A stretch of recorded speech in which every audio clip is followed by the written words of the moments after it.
ఏంటి నాన్న, నెలసరి ఖర్చులు రాస్తున్నావా? ఏది ఒకసారి చూడండి. ఏంటమ్మా, ఏం కావాలి? కుట్టేస్తున్నావేంటమ్మా? జూన్ 4న టీడీపీ, జనసేన, బీజేపీ కలిసిన ప్రభుత్వం రాగానే ప్రతి ఇంటికి ఏడాదికి 3 సిలిండర్లు ఫ్రీ కాబట్టి మనకు 3 గ్యాస్ సిలిండర్ల ఖర్చు తగ్గుతుంది. మహిళలకు ఆర్టీసీ బస్ ఫ్రీ కాబట్టి నాకు అమ్మకు ఆ ఖర్చు ఉండదు. ప్రతి మహిళకు నెలకు 1500 ఇస్తున్నారు. అలాగే స్కూల్ కి వెళ్లే ప్రతి ఆడపిల్లకు సంవత్సరానికి 15,000 ఇస్తున్నారు. ఇప్పుడు 3,000 ఉన్న పెన్షన్ ని 4,000 చేశారు.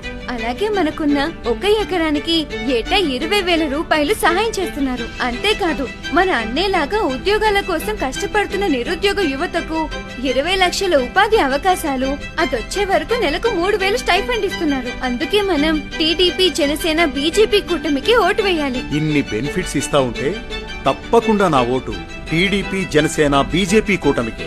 అన్నిటికన్నా ముఖ్యమైనది ఇంకొకటి ఉంది నాన్న. ఏంటమ్మా అది? నా భవిష్యత్తు నాన్న. దానికోసమైనా నువ్వు టీడీపీ, జనసేన, బీజేపీకి ఓటు వేయాలి.